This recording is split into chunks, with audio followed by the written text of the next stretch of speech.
вітання хорватському народу і посольству України в Хорватії, яке виконує не тільки представницькі функції, а і популяризує українське мистецтво в цій державі і у світі. Місія нашого музею є те, що ми змінюємо минуле, рефлексуємо теперішнє і творимо майбутнє. Суть нашої місії полягає в тому, що ми повертаємо імена забуті, які були втрачені в українському мистецтві, і тим самим змінюємо минуле. Ми рефлексуємо теперішнє, це означає, що коли людина заходить в контекст нашого музею, сучасне мистецтво українське викликає в її підсвідому конфлікти, які ведуть до катарсису, і в результаті вона позбавляється багатьох стереотипів, позбавляється багатьох асоціацій, що дозволяє розкритися потенціалу цієї людини. Ми творимо майбутнє, це означає, що коли людина попадає в наш музей, особливо це стосується молоді, трансформується її ціннісний апарат, і вона стає іншою. Українське мистецтво надзвичайно цікаве і відіграло велику роль у розвитку світового мистецтва. Причиною цього є глибокі сакральні і національні традиції. Яскравими представниками українського мистецтва, які змінили світове мистецтво, є Малевич, Кандинський, Екстер, Архипенко. І в свій час вони внесли великий вклад у розвиток світового мистецтва. І сьогодні в музеї ви можете побачити послідовників, саме послідовників, а не епігонів цих великих митців.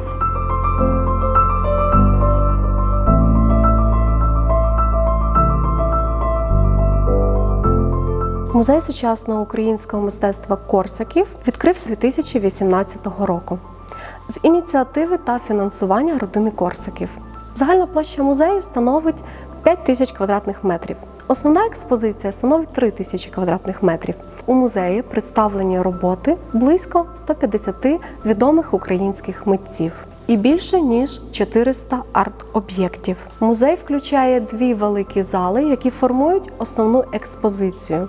Це є генеза сучасного українського мистецтва та зала актуального мистецтва. Також у комплексі є меморіальний музей Миколи Кумановського та зала змінної експозиції.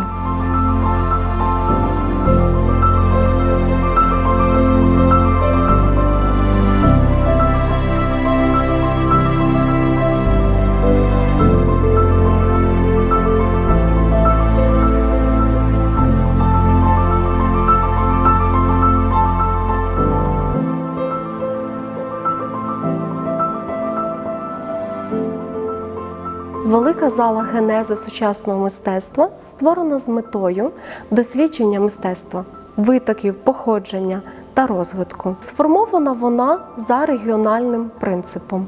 Представлені є Західний, Одеський, Дніпровський, Закарпатський, Київський, Харківський та Південно-Східний. За кожним з українських осередків своя школа, свої традиції, своє минуле і свій неосмислений досвід, своє бачення та культурно-художні стереотипи. У рамках кожного осередку ми збудували експозицію таким чином, щоб реалізувати діалоги художників різних поколінь. Розпочинає експозицію західний осередок. Початком становлення творчості західного осередку пов'язують із розвитком Львівської живописної школи, яка сформувалася в першій третині минулого століття.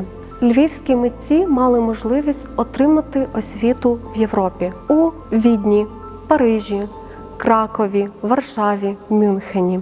Тому Львівська школа тісно пов'язана із західноєвропейським мистецтвом. В західному осередку представлені також твори митців із Луцька, Тернополя, Івано-Франківська та Львова.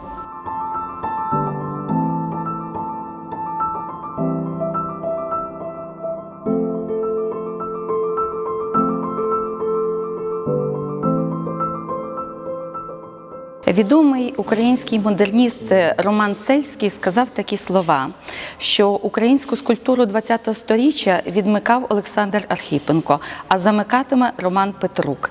Всі вони присутні у нашому музеї і є нашою гордістю. Ось роботи Романа Сельського. Переоцінити вклад його в українське мистецтво надзвичайно важко, тому що, маючи Краківську академію мистецтв та Паризьку академію мистецтв, після того він всі ці знання і всю цю духовність європейську приніс до Львова. Скульптура Олександра Архипенка оголена 1907 року – це гордість нашого музею. Ним пишається не лише Україна, але й Америка. І кожна держава світу бореться за те, щоб вважати його своїм художником. А цей митець є українським художником. Його вклад в світове мистецтво – це те, що він є основоположником модернізму в скульптурі. Олександр Архипенко довів, що порожнеча має форму. І весь світ прийняв це. Тут ми знаходимося біля робіт герметичного кола Карла Звіринського. Робота Карла Звіринського в центрі навколо роботи його учнів. Роман Петрук, Святий Лука – це також учень Карла Звіринського. Можна лише уявити, що в 60-70-х роках минулого сторіччя Карлу Звіринському вдалося організувати підпільну академію мистецтв на базі Львівської академії мистецтв і створити цілу плеяду висококласних українських митців, які працювали і творили на високому світовому рівні, і які виховали вже своїх учнів. Один з учнів Карла Звіринського був Іван Марчук. Чудові роботи ранні, якими ми можемо похвалитися, тому що мало музеїв, які мають ранні роботи Івана Марчука.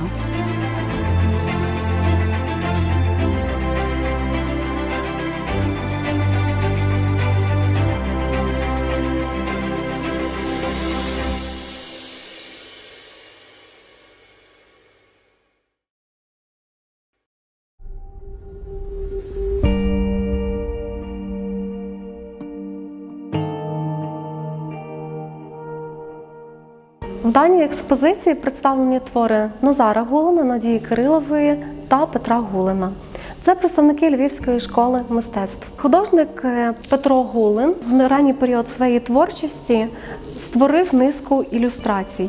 І саме це допомогло йому протистояти соцреалізму. Уже в 70-х роках він мав власний унікальний авангардний стиль. Деякі ілюстрації були створені разом із Надією Кириловою. В своїй творчості Петро Гулен звертається також до теми образу жінки. Два твори представлені в експозиції «Присвята жінці». Це є «Муза в самому чеканні» та «Та, що біжить з Христом». Петро Гулен та Надія Кирилова передали свою жагу до малювання своєму сину Назару Гулену. Він багато перейняв від свого батька, але він не став продовжувати його. Він створив свій власний унікальний стиль.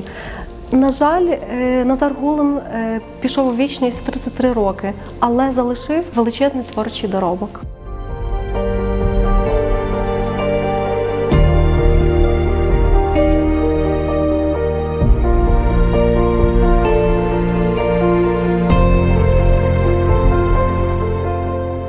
Ще одна ключова фігура львівського андеграунду – самітника та генія поета та драматурга Мирослава Ягоди.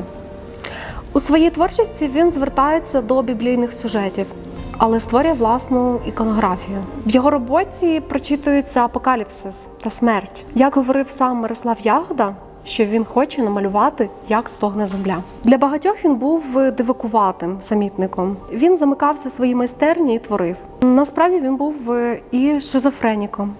І тричі лежав в психіатричній лікарні. Хоча свою хворобу він сприймав як модний аксесуар. Його ексцентрична поведінка формувала яскравий образ. І Ярослав Ягода був різносторонньою особистістю. Свою художню діяльність художник доповнював поетичною творчістю.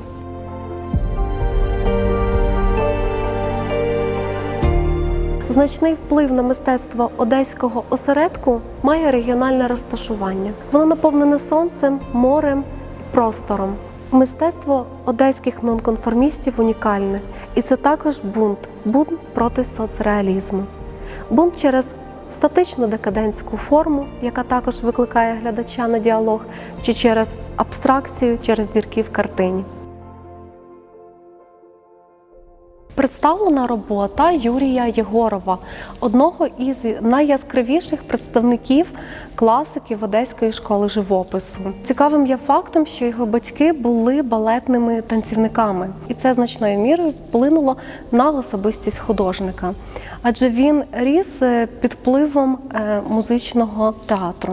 Першими вчителями художника були київські митці, які показали йому європейське мистецтво і цим самим змінили світогляд художника Єгорова. Уже на початку 60-х в Одесі навколо Єгорова гуртувалася творча молодь. Фактично, Єгоров не був нонконформістом, проте всіляко допомагав і підтримував молодих художників. Саме Єгоров чітко поставив питання про Одеську школу живопису. Він сформував її основні постулати. І таким чином він став представником цього напрямку. Ще однією легендою одеського нонконформізму був Віктор Маринюк. Своїм новаторством він протистояв соцреалізму. В той час він допомагав організовувати квартирні виставки, на які приїжджало багато гостей із-за кордону, багато однодумців, і де збиралася творча молодь.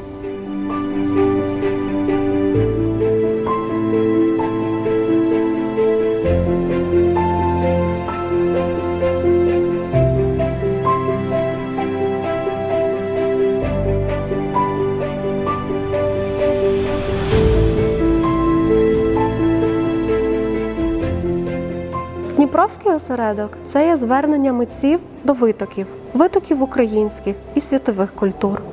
Це захоплення модерними течіями і європейським світовим мистецтвом. А поруч із несприйняттям радянського мистецтва і його постулатів. Це поєднання народного мистецтва, відголосків козацького бароко та історичних часів. Тут зустрічається народний побут і рублена дерев'яна скульптура із живописом.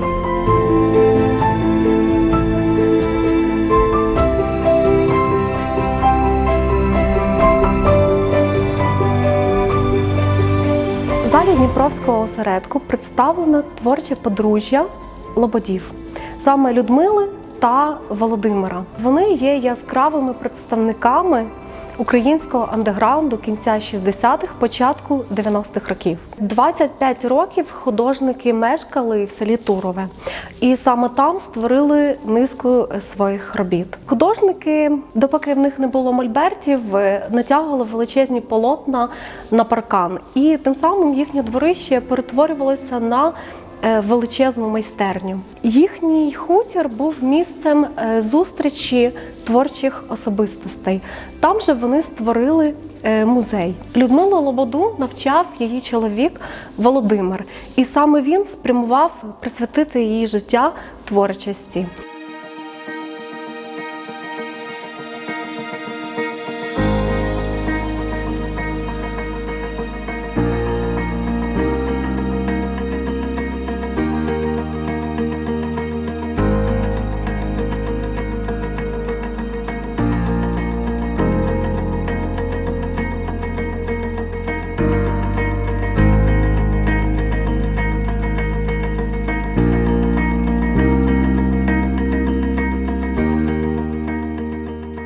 Ще один із представників – Сергій Алієв-Ковика. Він із села Бабайківка, нині мешкає в місті Дніпро. Він є господарем графічної майстерні «Пороги». Він навчався в Московському поліграфічному інституті.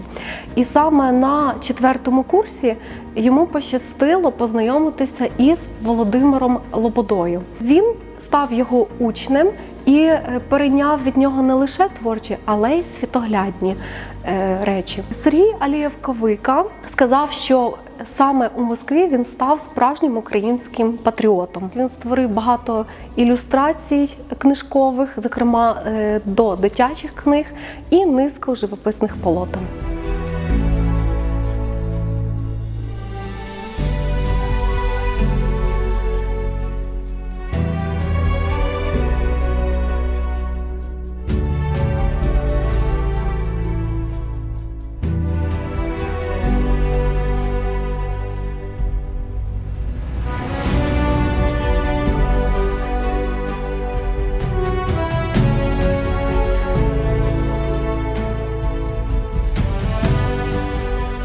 Закарпатська школа живопису, засновниками якої вважаються Йосип Букшай та Адальберт Ерделі. Закарпатські митці, вони намагаються передати красу природи, вони намагаються передати якісь традиції, відобразити життя мешканців Карпат.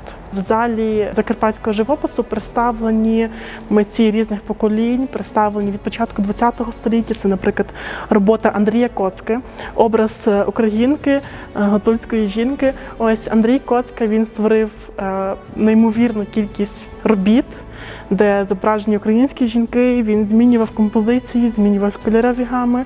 Ось і його роботи є дуже подібні один на одному, але вони тим самим чимось відрізняються і є кожна по-своєму особливою. Пейзаж Федіра Манайла «Земля на верховині» і також пейзаж Павла Керестея. Між цими роботами фактично 50 років різниці, проте зверніть увагу на саме виконання цих творів, на різницю. Мотив один, проте трактування зовсім різне. Одна з улюблених робіт наших відвідувачів – це є «Море» Тараса Табаки. Дехто інколи жартує на екскурсіях, що закарпатець вирішив намалювати море по-закарпатському. Ще один з таких яскравих прикладів генези, тяглості, спадковості школи – це є живопис Руслана Тремби, 2019 рік виконання, та натурниця Карла Якубика, це є 1944 року виконання. І знову ж таки, мотив один – зображення жінки, образу.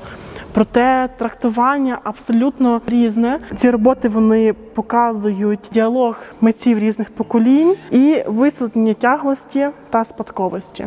Павло Бедзір, образ блукаючого лісу, де навіть не було акцентів. Натуралістична медитація, де людина могла, дивлячись на ліс, відсторонитися, інтелектуально розслабитися.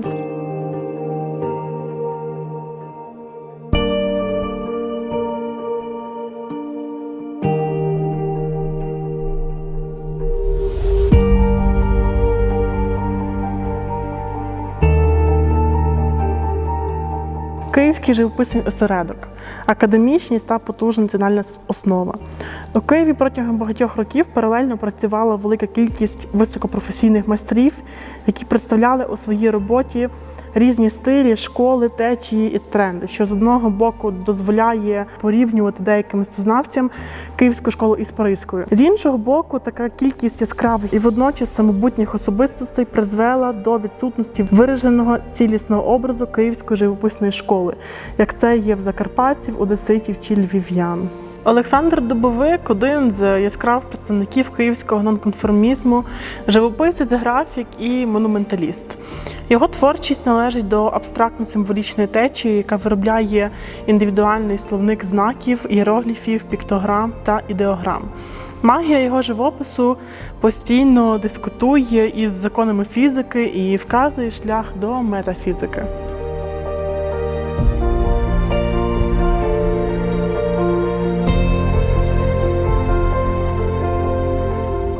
Ну і автобіографічна робота Галини Севрух, яка називається «Пересторога». Це є 1965 рік виконання. Друга назва – це є «Страшні сни». Це є робота про переляк перед завтрашнім днем, коли вона лягає спати і вона не знає, чи вона проснеться, вона не знає, що буде завтра. Вона була активною учасницею руху опору шістдесятників. Робота Андрія Олександровича Дачевського, головного художника Національного театру імені Івана Франка. Як зазначив сам митець, щоразу перед початком роботи я намагаюся віднайти чи розгадати приховану міфологему. Якщо її немає, я її створюю. В експозиції музею представлені роботи з циклу «Приборкання міфів», який спрямований на нове трактування відомих біблійних сюжетів Старого Заповіту. На першій частині ми можемо побачити Юдифа та Олеферна, на другій – Соломею.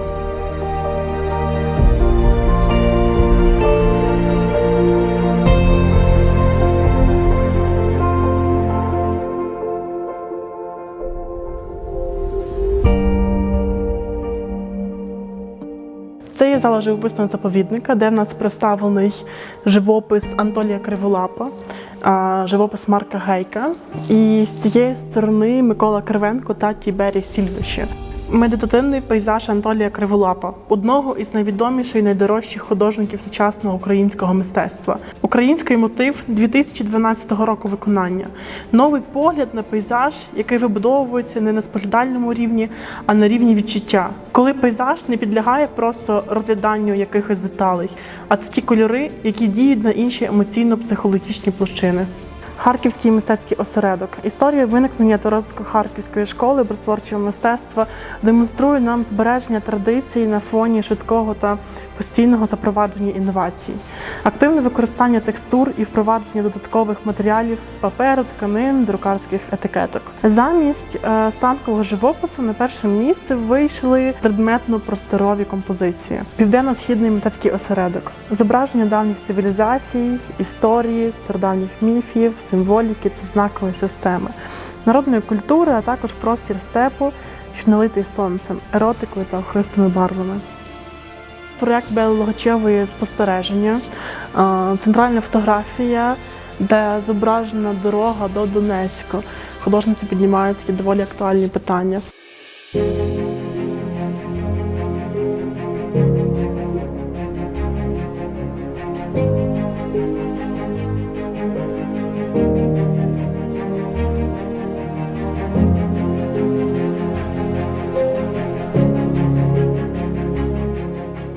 Зала актуального мистецтва – це митці, які в пошуках нових матеріалів, нових форм зробили дещо неймовірне в нових масштабах, граючи з кольорами, формами, матеріалами, додаючи нові свої стилі і виражаючи проблеми саме актуального мистецтва і актуального життя в цілому в країні. Стрілка Апдаун Олекса Фурдієкі – це, безумовно, один з наших символів музею. Не просто так, він, по суті, був одним з перших об'єктів, який тут взагалі з'явився. Були голі стіни, однак автор її зібрав просто тут. І вже коли він її зібрав, ми запитали, що це, як це нам трактувати, і він сказав, так як тепер це ваше, то і ви з цим розбирайтесь. І так, щоб не йти в банальщину, що це по типу курс долара або політична ситуація в країні, ми вирішили, що саме от з цієї точки і почнеться мистецтво для нас і розповсюдження його по всій Україні і, сподіваємося, по всьому світу. Робота Анатолія Твердого, мотоцикліст «Останній москаль», також дуже звертає на себе увагу, і ця робота як суть того, що людина, яка все життя прожила в Радянському Союзі зі всіма тими стереотипами, вона досі лишилася тією ж людиною і не зовсім намагається перетворитись на щось нове. Цей мотоцикліст, він не метафорично їде в Європу, однак розсипається. І невідомо, чи він приїде новою людиною туди, чи він розсипеться по дорозі і взагалі нікуди не доїде. Серія «Жовта» автора робіт Роберта Саллера – це звернення до проблематики ексцентропсії. Це така вада зору, коли людина бачить все в жовтому кольорі. І це 4 знамениті на весь світ роботи, просто перероблені по-іншому. Ось Матіс «Червона кімната», Джон Джонсон «Американський прапор» та інше. Таким чином автор каже, що можливо це не зовсім вада зору, це скоріше нове бачення на світ. Роботи Каші Патрогош – це новий вид, абсолютно новий вид мистецтва з духовною реальністю, коли накладається саме нове зображення або відео на картинку і створюється вже новий абсолютно стиль. Сама суть роботи – це маски, які ми носимо кожен день. І ті, які міняють нашу природу, показують зовсім інші емоції, почуття.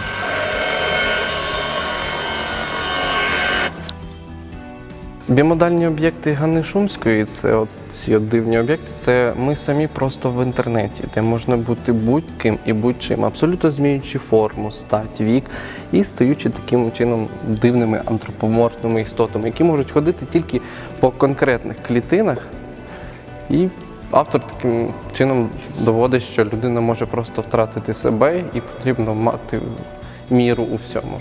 Робота Анатолія Твердого «Краса, що вбиває» – це такий собі мікс битви між технікою і природою. Таким чином автор каже, що багато чого прекрасного може нас просто вбити. І варто з цим бути обережним, однак не боятися цього як такого. «Чорна перлина» і «Біг Бен» Олега Сусленка – це таке собі антимистецтво, його протест. Як він сам каже, йому просто в цілому не подобається все мистецтво, що зараз є. Для нього воно або обрізане, або не стояче.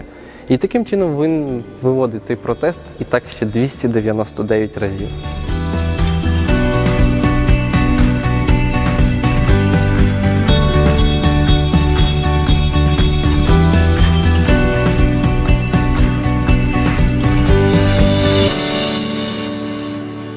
Емма Андієвська – видатна українська художниця та письменниця, яка народилася в Україні в місті Донецьку, живе в Німеччині, має також американське громадянство. Це унікальна і надзвичайно талановита особистість, член клубу ПЕН. Вона входить в німецьку спілку художників, а також є лауреатом Шевченківської премії в галузі літератури. Життя Емми склалося так, що батьки забороняли їй вивчати українську мову, тому їй прийшлося вивчати самотужки, за що вона нерідко стояла у кутках. Також так склалося, що НКВС вбило її батька, і Еммина сім'я стала ворогом народу, і тому їм довелося втікати. І в той момент Емма дала собі таку клятву Ганнібала, що вона все життя буде нести українську культуру та українську мову. І вона цю клятву реалізувала у своїй літературній творчості, а особливо у своїх казках та сонетах. Також можна сказати те, що вона працює з накладом кольорів один на одний, що дозволяє добиватися стереоскопічного ефекту. Отже, її на картини варто дивитися з різних ракурсів та кутів. Основними темами її робіт є розп'яття, Чорнобиль, родина, трапеза, комахи. Також однією з надзвичайних робіт Емми Андієвської є Агапе. Сама назва натякає нам про найвищий рівень любові, адже Агапе це й означає про найчистіший рівень любові і про саму філософію кохання. Емма Андієвська завжди казала про те, що для неї її роботи – це діти, і що все своє життя вона поклала на те, щоб створити цілісний світ. І слід зазначити те, що за своє життя Емма Андієвська створила близько 17 тисяч картин.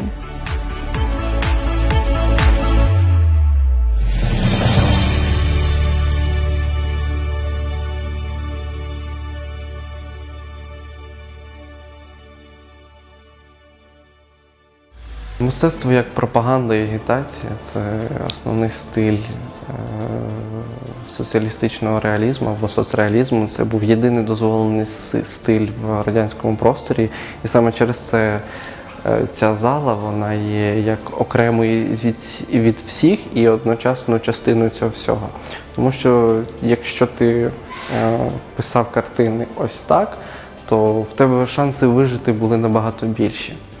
Тим не менше, деякі люди, які були фанатами партії, такі як, наприклад, Григорій Чернокнижний, він все життя вірив в це все, і він за своє життя намалював безліч різних портретів Ленінів, однак він завжди виходив в нього трішки не таким, більше не людським, як тут він, як намагався створити людину, яка крокує по планеті, однак він тут більше схожий на демона.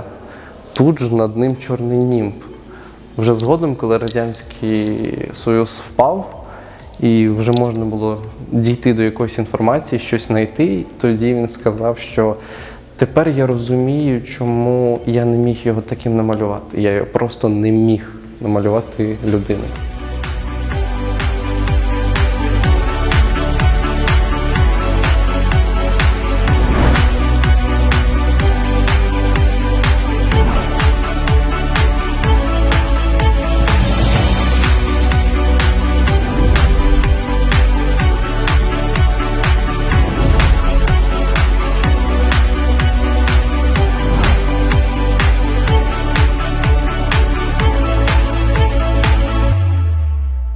Микола Кумановський – знакова постать в художньому житті не тільки Луцька, а всієї України. другої половини ХХ-го, початку ХХІ століття. Його мистецтво занурене в традицію, в глибокі традиції минулого, і водночас воно актуальне, воно сучасне, воно живе. І протягом десятиліть він пройшов цілий ряд етапів розвитку свого мистецтва. Єдине, що залишилось незмінне, це прив'язаність художника до теми, до сюжету. І незважаючи на такий новітній, модерний погляд на творчість, на абсолютне несприйняття офіційного мистецтва того часу, Микола Кумановський все ж таки в своїй творчості тісно пов'язаний із традиціями минулого, зокрема доби відродження, українського бароко, сецесії. І водночас він глибоко новітній, він, опираючись і використовуючи в своїй творчості сюжети, він мислить і аргументує їх по-новому. Людина є головною його темою.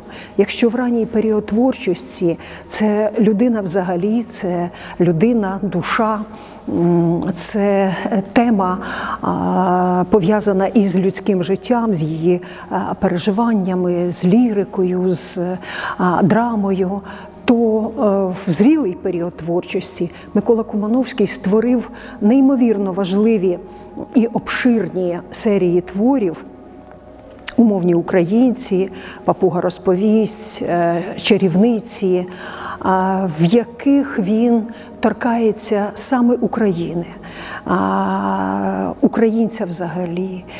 І ось ці парадоксальні інколи поєднання в його творах лірики і водночас сатири, драми і водночас якогось фарсу, якогось насмішки, іронії.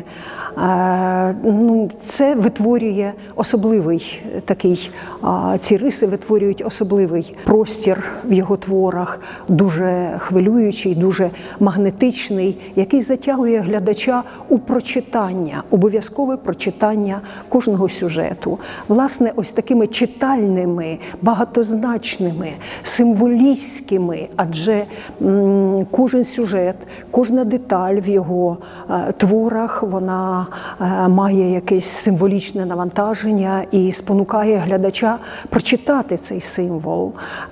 Ці речі притаманні як малярству, так і графіці. Зазвичай його твори просто віртуозно виконані. Це колір, це дуже цікаві композиції. Якщо це графіка, це неймовірно виконавча манера, дуже філігранна, точна і водночас надзвичайно хвилююча, надзвичайно яка еманує на глядача, просто з густками емоцій, які хвилюють і надовго залишаються із глядачем. Саме із творів Миколи Кумановського розпочинається збірка творів родини Корсака. Саме художньо-меморіальний музей Миколи Кумановського є серцевиною музею сучасного українського мистецтва Корсаків. Цей музей, він постійно діючий організм, він постійно наповнюється новими творами, він є своєрідним майданчиком для розмови про художників покоління Кумановського, про той час, про мистецтво. І цей музей притягує до себе наших відвідувачів і є гордістю, власне.